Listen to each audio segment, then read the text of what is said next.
Good evening and welcome once again to this quiet space where real stories from the past find their moment to be told with calm. Tonight we're going to talk about a case that shocked Spanish high society in August 1980, the murder of the Marquesas of Urquio, a crime that revealed dark secrets behind elegant doors. Before we begin, I'd like to ask you to share in the comments where you're joining us from tonight. Write your city, your country, what time it is for you. It's beautiful to know that in different places around the world, someone else is seeking these stories to rest.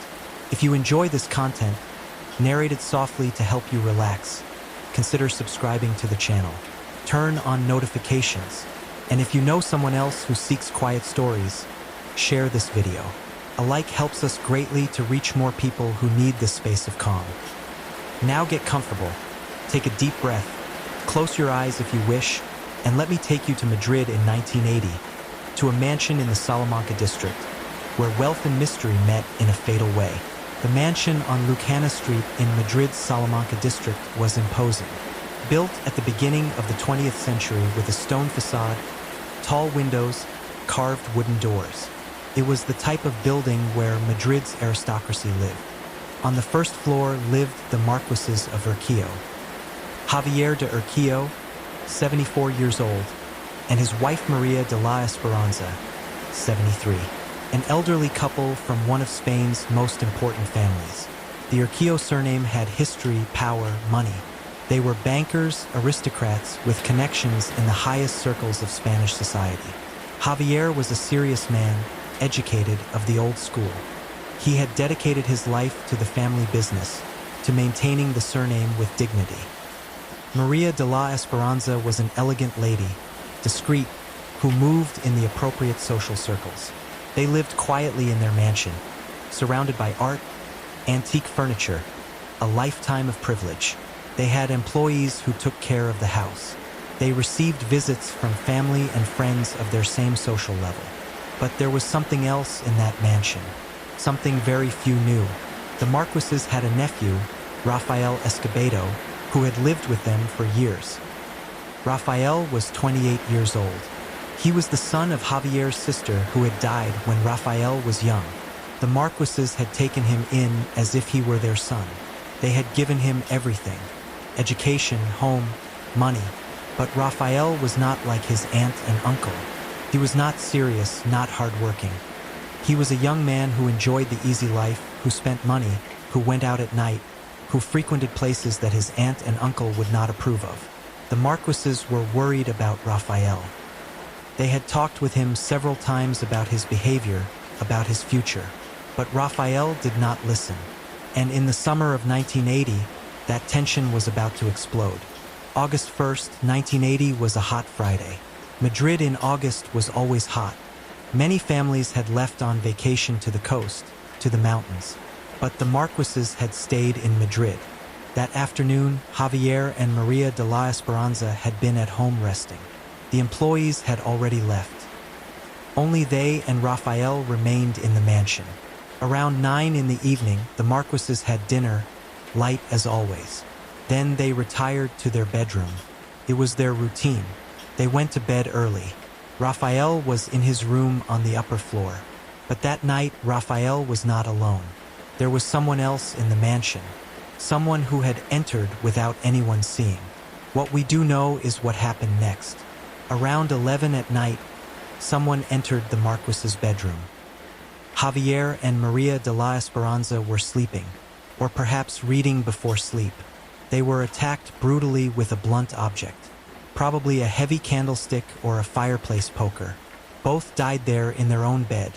There was no struggle. There were no screams. They were surprised. Perhaps they didn't even fully wake before dying.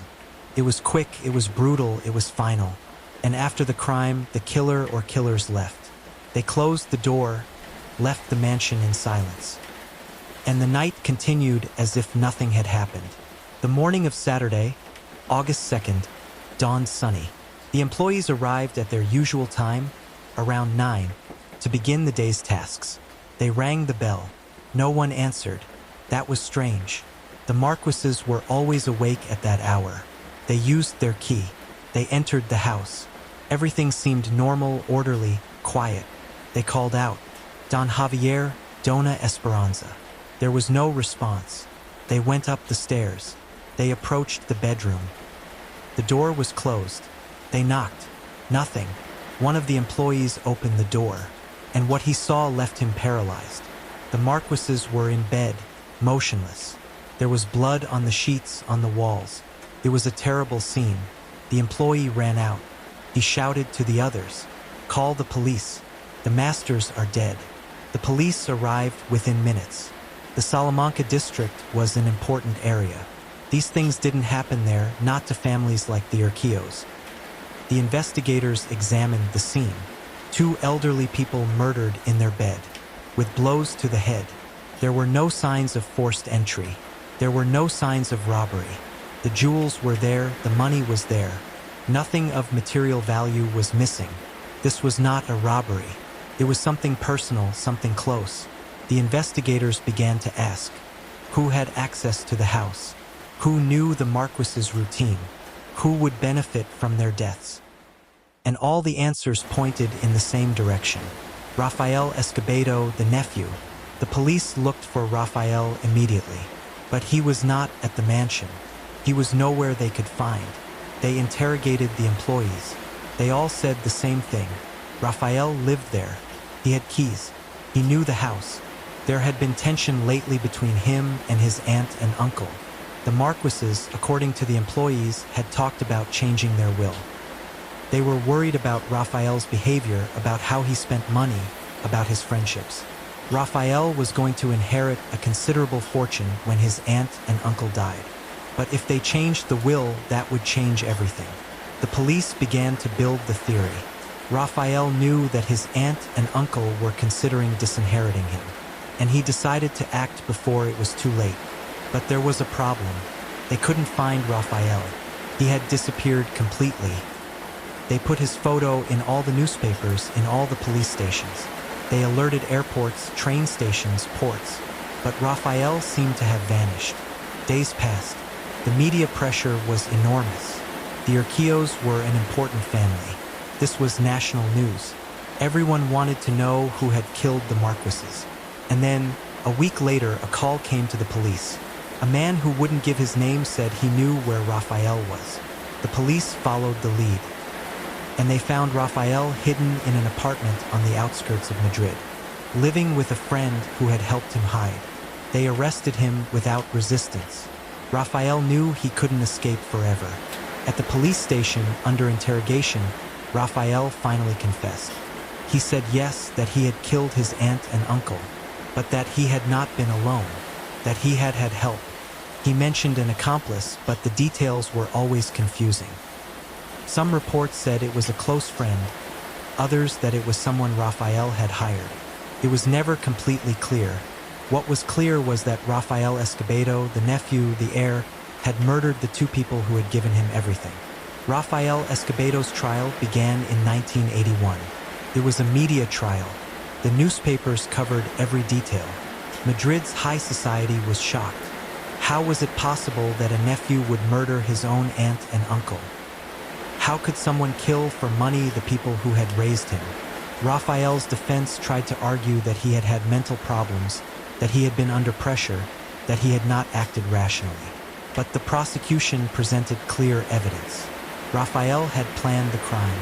He had waited for the moment when the employees were not there. He had acted with premeditation. And most damning, Rafael had confessed with details that only the killer could know. The jury found him guilty. Rafael Escobedo was sentenced to 30 years in prison for double murder. He served his sentence in various Spanish prisons. He was released on parole years later when he was already an older man. He tried to disappear from public life. He changed his identity, moved far from Madrid. The mansion on Lucana Street was sold by the family. No one wanted to live there after what had happened. The building changed owners several times.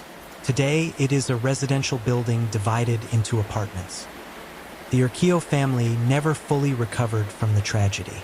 Not only had they lost two beloved members, they had also discovered that someone of their own blood was capable of something so terrible. The crime of the Marquises of Urquillo reminds us that wealth does not protect from tragedy. That privilege does not guarantee security. That sometimes danger comes from where we least expect it. Javier and Maria de la Esperanza had lived long lives, full lives. They had raised their nephew Rafael as if he were their son. They had given him love, home, future, and he, out of greed, out of impatience, for reasons that perhaps even he himself did not fully understand, took their lives. Two people in their 70s murdered in their own bed, in their own home by someone they trusted. It is a story that makes us reflect on human nature, on greed, on how money can corrupt even the strongest family ties. Tonight we have remembered Javier de Urquillo and Maria de la Esperanza. Two long lives ended brutally by someone who should have protected them. If this story accompanied you tonight, let us know in the comments where you're listening from. Share your city, your country, your local time. Don't forget to subscribe for more real stories from the past. Give it a like if you enjoyed the content, and share it with someone seeking quiet stories for the night. Good night. May you rest in peace. May your dreams be peaceful. Sweet dreams. Until the next story. Before we begin tonight, I want you to take a moment. Look at where you are right now. Notice what time it is. Leave me a comment below telling me your location and the time there. And if you're settling in to hear this story with me, please hit that subscribe button and give this video a like. It helps others discover these cases that deserve to be told. Tonight, I'm going to tell you about the world's most famous mystery writer who became the subject of her own real-life mystery. A woman who vanished one December night in 1926, triggering a nationwide manhunt involving over 1,000 police officers, 15,000 volunteers, and even Sir Arthur Conan Doyle. She was found 11 days later in a hotel, checked in under her husband's mistress's name, with no memory of how she got there.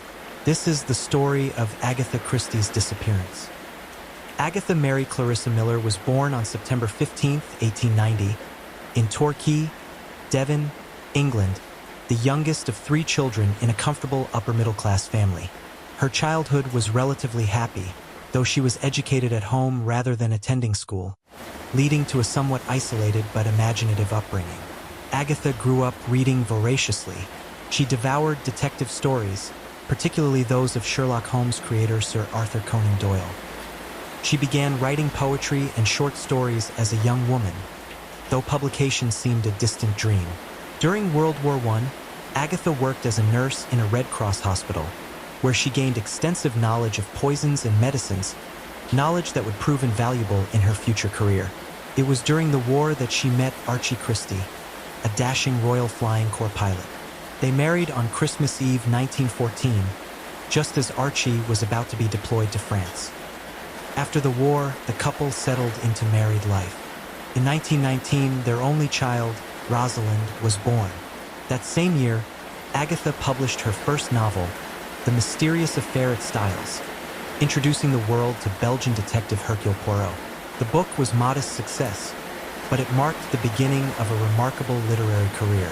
By 1926, Agatha Christie had published 6 novels.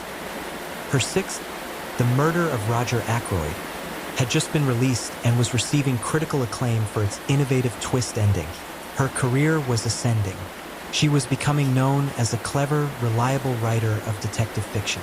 But Agatha's personal life in 1926 was unraveling. Her beloved mother, Clara, had died in April after a prolonged illness. Agatha had been devastated, spending months sorting through her mother's belongings at the family home in Torquay, a process that deepened her grief. More damaging still was her marriage. Archie Christie had become distant, impatient with his wife's grief. He spent more time away from home, supposedly on business or playing golf. But the truth was worse than Agatha suspected. Archie was having an affair with Nancy Neal, a younger woman they'd met through mutual friends. In August 1926, Archie asked Agatha for a divorce. She refused. The idea of divorce in 1926 carried significant social stigma, particularly for a woman. Agatha wanted to save her marriage, believed they could reconcile. But Archie was insistent. He wanted to be with Nancy. He wanted to end his marriage to Agatha. On Friday, December 3, 1926, the Christies had an argument at their home in Sunningdale, Berkshire. Archie announced he was leaving for the weekend to stay with friends. Agatha pleaded with him not to go. He went anyway. That evening, Agatha Christie kissed her 7-year-old daughter Rosalind goodnight. Then she walked out of her house and disappeared. Saturday morning, December 4th, 1926. A man walking near Newlands Corner in Surrey, a scenic spot on the North Downs, noticed a car parked at an odd angle near a chalk quarry. The car's headlights were still on. The driver's door was open. He approached and looked inside. It was a Morris Cowley, a popular model. Inside the car, he found a fur coat, a small suitcase containing clothes, and an expired driver's license. The license identified the car's owner, Agatha Christie, the mystery novelist. There was no sign of Mrs. Christie herself. The man contacted police. When officers arrived and examined the scene more carefully, the situation appeared ominous. The car was perched precariously near the edge of the quarry. Had there been an accident? Had Mrs. Christie gone over the edge? Or had she driven there deliberately and then walked away, perhaps intending to end her life? Not far from Newlands Corner was a place called the Silent Pool, a deep pond surrounded by local legends. Some whispered that Mrs. Christie might have drowned herself there, perhaps creating in real life the kind of mysterious death she wrote about in fiction. By Saturday evening, word of Agatha Christie's disappearance had reached the press. By Sunday, it was front-page news across Britain and beginning to spread internationally. The police launched a massive search operation. Deputy Chief Constable Kenward of Surrey Constabulary took personal charge. Over the following days, the search would involve over 1,000 police officers, 15,000 volunteer civilians, bloodhounds, and even aircraft. One of the first times airplanes were used in a search for a missing person in Britain. The Silent Pool was dragged repeatedly. The woodland around Newlands Corner was combed systematically. Theories proliferated in the press. Had Agatha Christie been murdered? Her husband Archie immediately came under suspicion. He'd been having an affair. He'd wanted a divorce.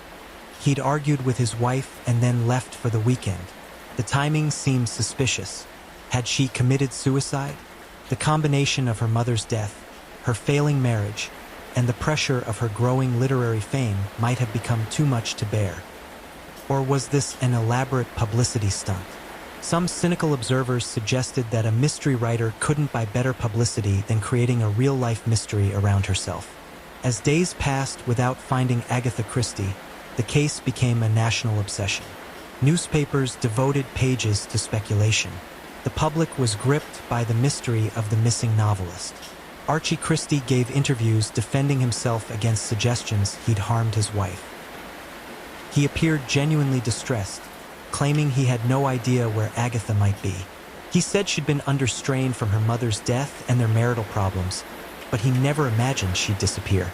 Nancy Neal, Archie's mistress, also found herself under scrutiny, though she tried to remain out of the spotlight. Meanwhile, amateur detectives joined the search. People from across Britain traveled to Surrey to help look for the missing writer. Some searched the countryside. Others offered theories to police, each convinced they'd solved the mystery. Fellow authors became involved. Dorothy L. Sayers, herself a detective fiction writer, visited the scene of the abandoned car, studying it as if it were a crime scene from one of her novels. She would later incorporate elements of Christie's disappearance into her own book, Unnatural Death.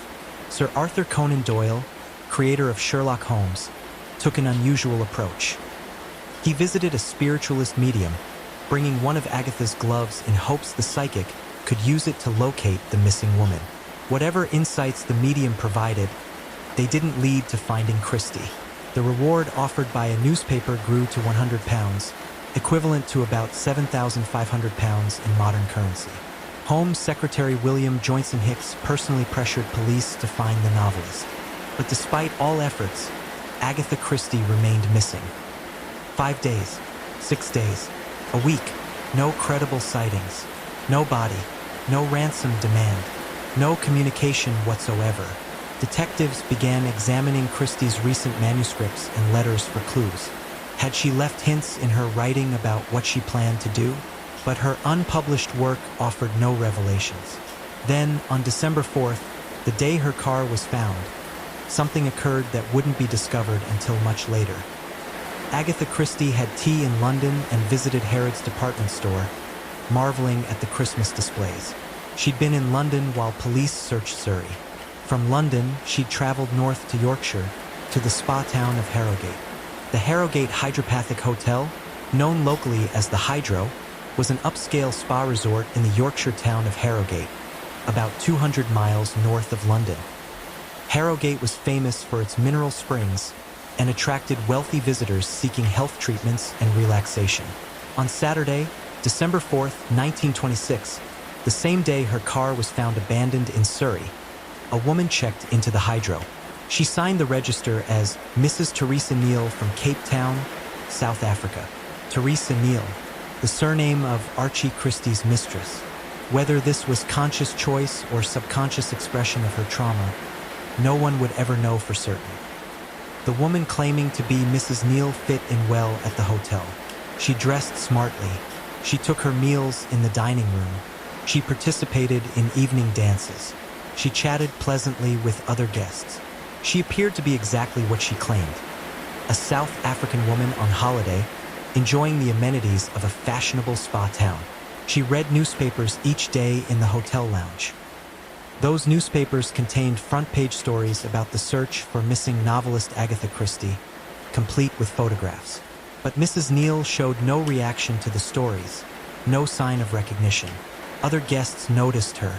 She was attractive, well-spoken, friendly. Some chatted with her over meals or during entertainment in the hotel's public rooms. For nearly 2 weeks, Mrs. Teresa Neal lived at the Hydro, participating fully in hotel life, showing no signs of distress or unusual behavior beyond her apparent lack of recognition of her own identity.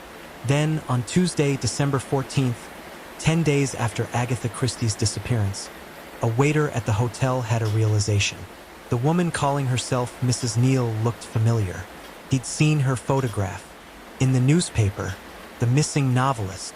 He contacted the hotel management. They contacted the police. Meanwhile, Agatha's brother-in-law had told investigators he believed Agatha might have gone to a spa town, perhaps Harrogate, to recover from her nervous state. Police in Yorkshire had been asked to check hotels, but in the chaos of the massive search, Harrogate hotels hadn't been thoroughly checked until after the waiter's tip. When police arrived at the Hydro and discreetly confirmed the guest's identity, they contacted Archie Christie. On Wednesday, December 15th, Archie traveled to Harrogate with police. The plan was to confront Agatha in the hotel's dining room during dinner, a scene that would be dramatic enough for any Christie novel. Wednesday evening, December 15th, 1926. The dining room of the Harrogate Hydropathic Hotel. Archie Christie entered with police and took a seat in a corner of the room. He waited, watching the doorway. Other diners, unaware of the drama about to unfold, ate and conversed normally. Then Agatha walked in. She was dressed well, composed, carrying herself with the confidence of someone entirely at ease. She took her seat at a table and began reading a newspaper. The newspaper's front page announced her own disappearance. She read it without visible reaction. Archie approached her table. Witnesses later reported that when he greeted her, Agatha looked up at him with puzzlement. She seemed to recognize him as familiar but couldn't place him. "Agatha, it's me, Archie," he said. She stared at him, struggling to remember. The man who'd been her husband for nearly 12 years was a stranger whose face she couldn't quite place. They sat for dinner together, an awkward, tense meal while curious hotel guests and staff watched from the edges of the room. Journalists, alerted to the discovery, began arriving at the hotel.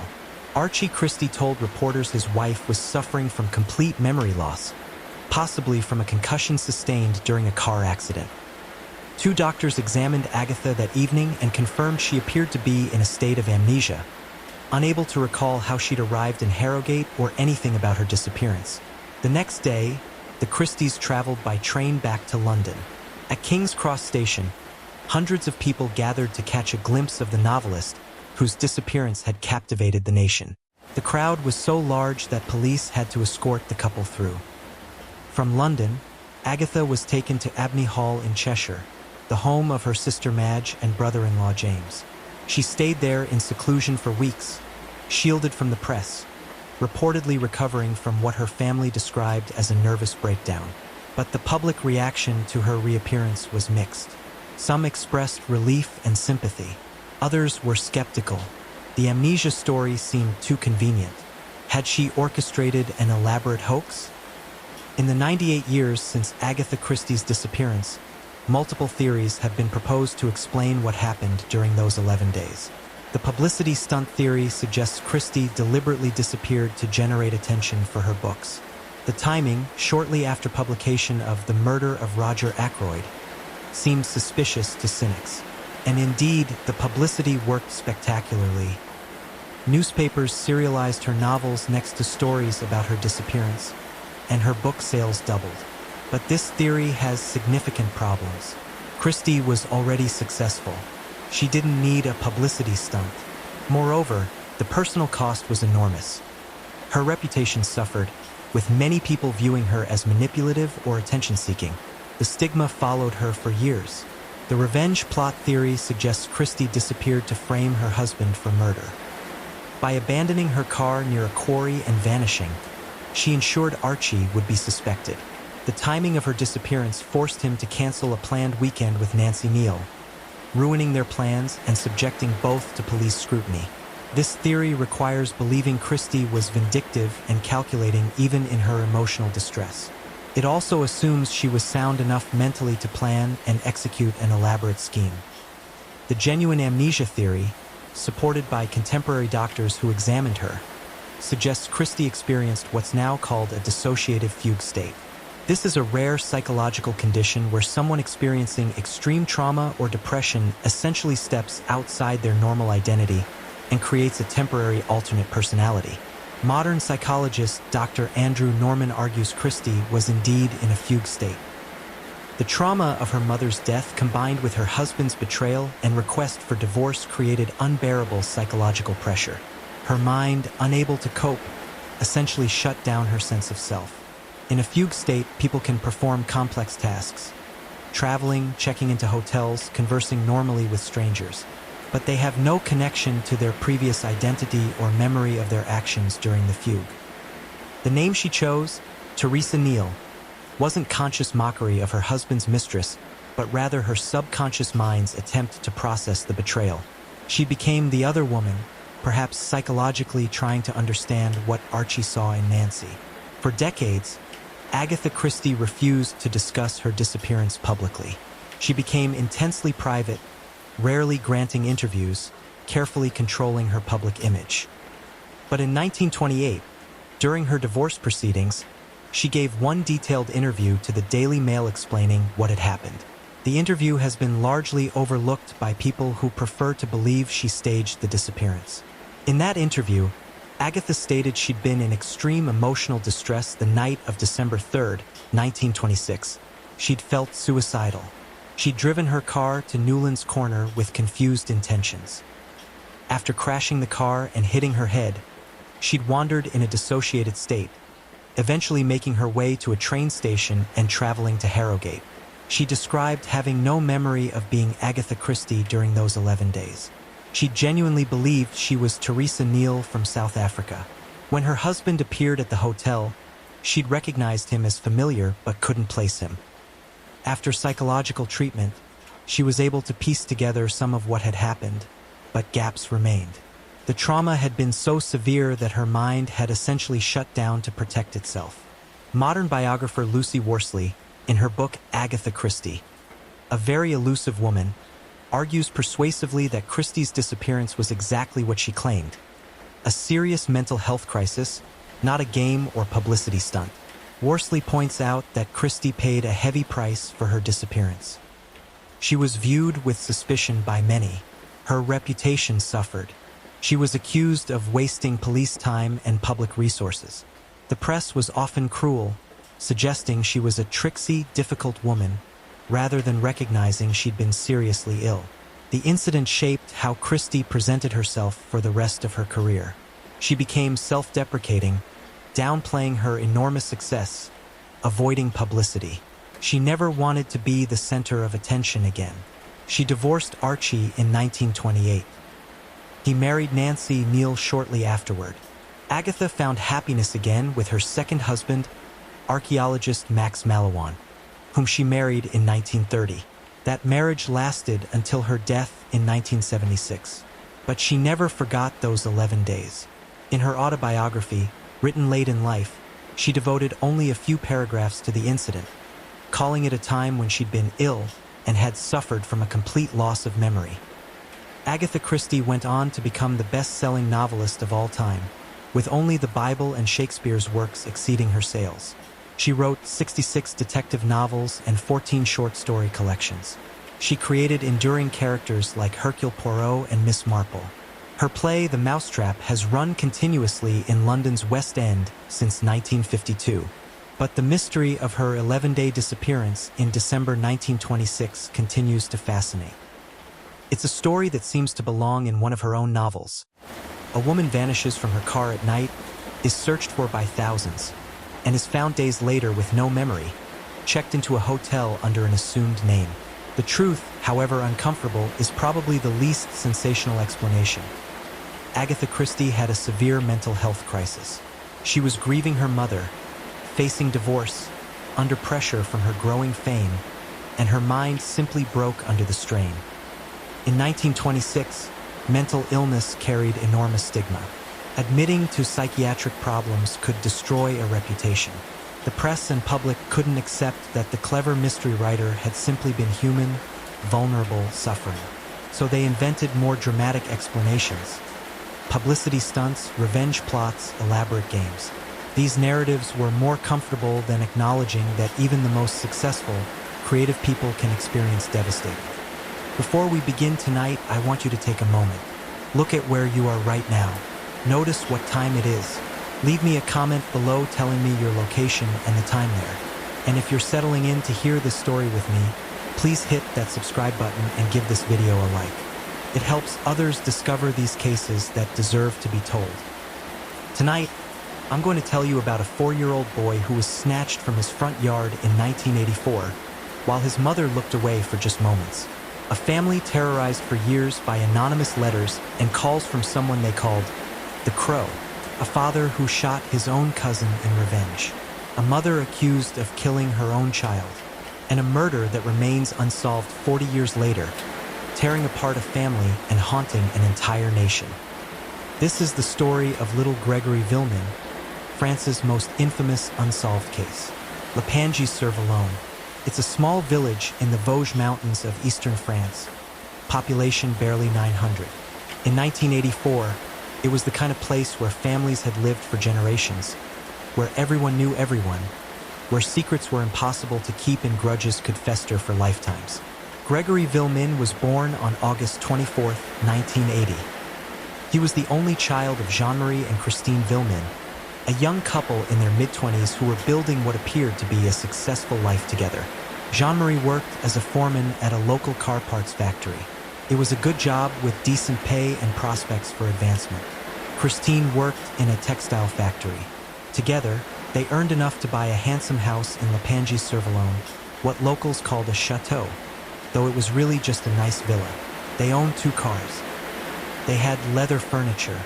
By the modest standards of their village and extended family, the young Villemins were doing well, perhaps too well. In September 1981, when Gregory was just 1 year old, the letters began. Anonymous letters written in crude, threatening language. Letters that expressed hatred toward Jean-Marie, that referenced his job as the boss, that promised vengeance for some unnamed offense. Letters accompanied by phone calls, a voice so agitated and distorted that listeners couldn't even tell if it was male or female. The letters contained detailed knowledge of the Villemin family's private lives. Information only someone close to them would know. Schedules, movements, relationships. The anonymous author wasn't a stranger. They were someone within the family's orbit, someone watching them closely. The media would later call this anonymous tormentor Le Corbeau, the Crow. The term came from a 1943 French film about poison pen letters in a small town. It was a part meant. The Crow's letters and calls were poison, slowly destroying the Villemain family's peace. For 3 years, the harassment continued. Jean-Marie and Christine tried to ignore it, tried to protect their young son from knowing about it. But the letters kept coming. The calls kept coming. "I hate you so much." One letter read, "The day you die, I will spit on your grave." The Villemains reported the harassment to police, but in a small rural community where everyone was related to everyone else, investigating proved difficult. Who could it be? A jealous relative? A coworker angry about Jean-Marie's promotion? Someone with a grudge no one understood? October 16th, 1984, was a Tuesday, a normal autumn day. Christine was home with 4-year-old Gregory. He was playing in the sand pit in their front yard. Christine watched him through the window as she went about her housework. She looked away for just a few moments. Just moments. When she looked back, Gregory was gone. Christine Villemain immediately panicked. She ran outside calling for her son. She searched the yard, the road, anywhere a 4-year-old might have wandered. But Gregory was nowhere to be found. At approximately 5:30 p.m., Christine called the police to report Gregory missing. Around the same time, Jean-Marie's uncle Michel received a phone call. The voice was frantic, loud, barely comprehensible. But the words were clear enough. "I have taken the boy of the boss. I have thrown him into the Vallon." The Crow had made good on years of threats. Little Gregory had been kidnapped. A massive search was launched immediately. Police, firefighters, volunteers combed the village and surrounding countryside. Teams searched along the Vallon River, the waterway that wound through the valley. At approximately 9 p.m., about 4 hours after Gregory disappeared, searchers found him. His body was in the Vallon River near the village of Docelles, about 7 kilometers from his home. He was fully clothed in his blue anorak. His hands and feet were bound with rope. His woolen hat had been pulled down over his face. Little Gregory had drowned. Whether he'd been alive when put in the water or already dead, the medical examiner couldn't definitively determine. But he'd been deliberately bound and placed in the river by someone who meant to kill him. The news devastated not just the Villemain family, but the entire region. A 4-year-old child, murdered. The village of Lepangy-sur-Vallon was thrust into the national spotlight, and that spotlight would never fully leave. The next day, October 17th, another letter arrived at the Villemain home. "I hope you die of grief, boss. Your money will not bring your son back. This is my revenge." The Crow had done exactly what they'd threatened to do for 3 years. They'd taken Jean-Marie's greatest treasure and destroyed it. The investigation moved quickly, focusing on the extended Villemain family. The Crow's letters and calls indicated intimate knowledge of the family. The killer had to be someone close. Bernard Laroche was Jean-Marie's first cousin. They'd grown up together, had been close friends. Laroche lived nearby, had access to the family, knew their routines. On November 5th, 1984, just 3 weeks after Gregory's murder, Bernard Laroche was arrested. The evidence against him came from 2 sources. First, handwriting experts suggested Laroche's writing resembled that in some of the Crow's letters. Second, and more damning, Laroche's 15-year-old sister-in-law, Muriel Ball, told police she'd witnessed Laroche taking Gregory away in his car on the afternoon of October 16th. Laroche denied everything. He insisted he'd been elsewhere that day, that he had nothing to do with Gregory's murder, that he'd never written the letters or made the threatening calls. But the evidence seemed solid. Handwriting analysis, though not an exact science, pointed to him. Muriel Ball had identified him as the kidnapper. Prosecutors felt confident they had their man. Then, just days after implicating her brother-in-law, Muriel Ball recanted. She claimed police had coerced her testimony, had pressured her as a vulnerable teenager to say what they wanted to hear. She said she'd lied. She hadn't seen Bernard Laroche with Gregory. She didn't know anything about the murder.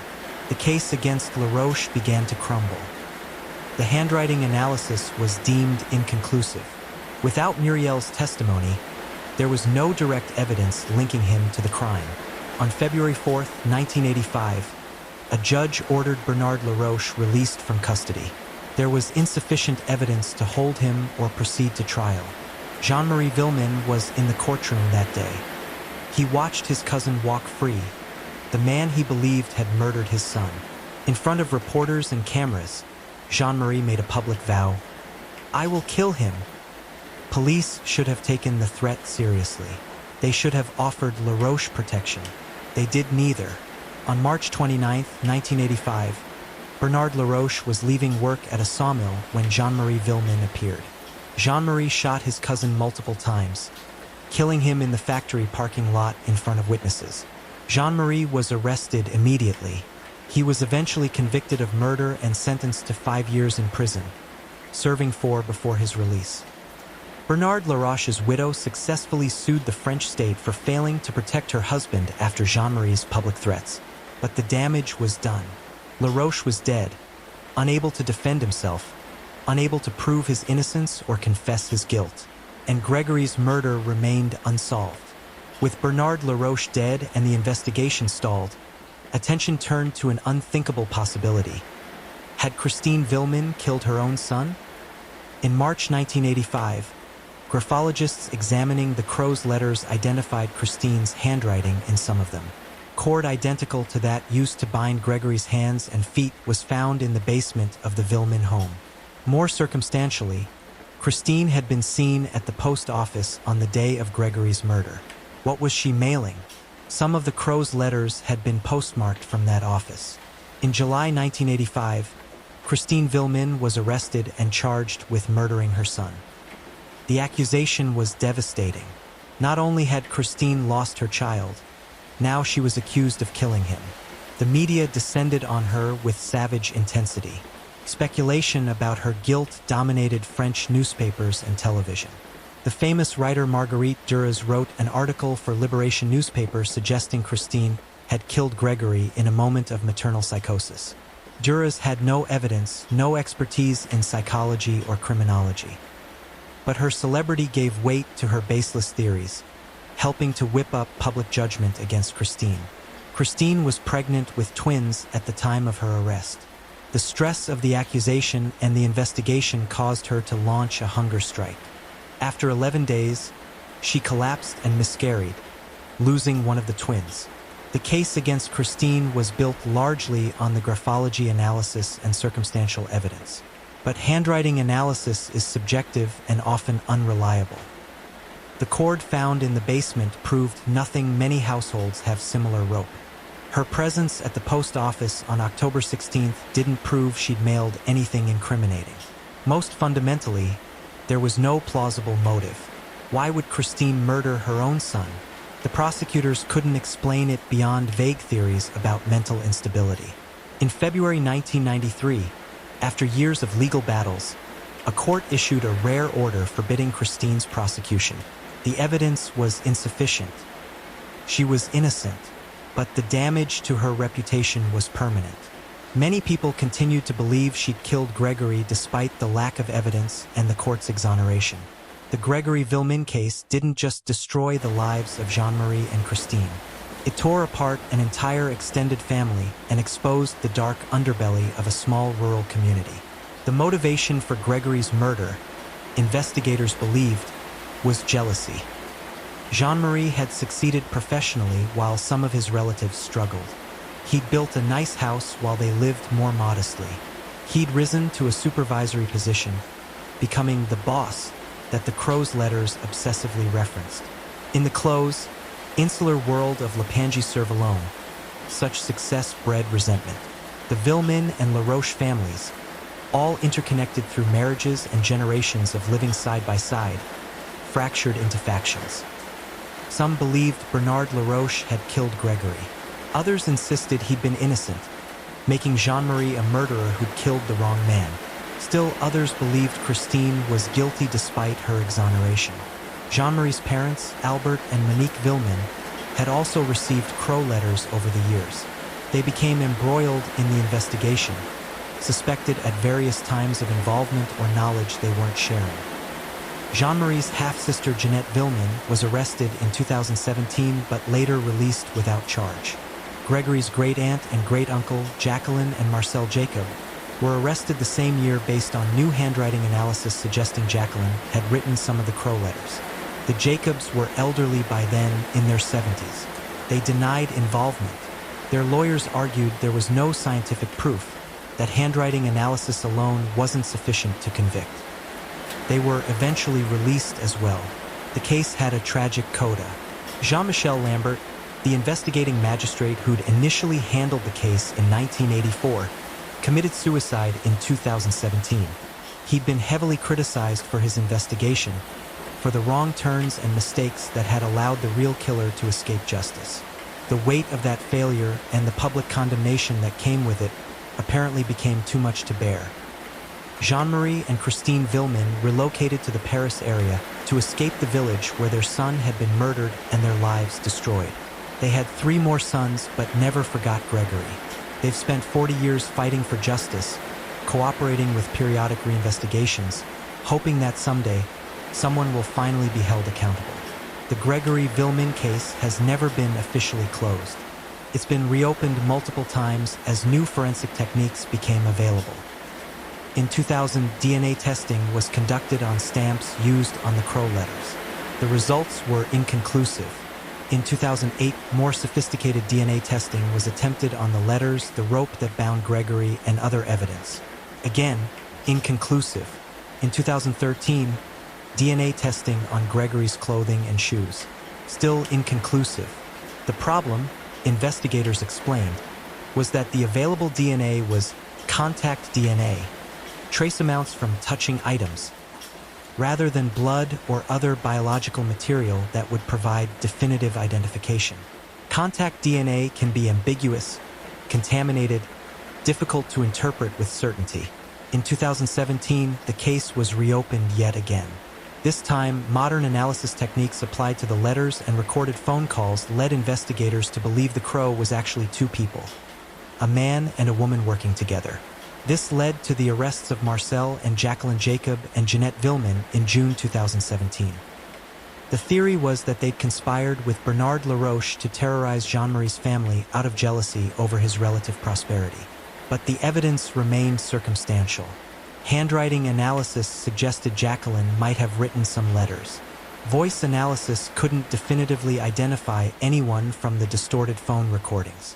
Without physical evidence linking them to Gregory's actual murder, prosecutors couldn't proceed. All 3 were eventually released. The case once again went cold. In 2020, a new examining magistrate took over, bringing fresh perspective. He conducted a series of witness interviews, hoping that after so many years, people who'd been afraid to speak might now come forward.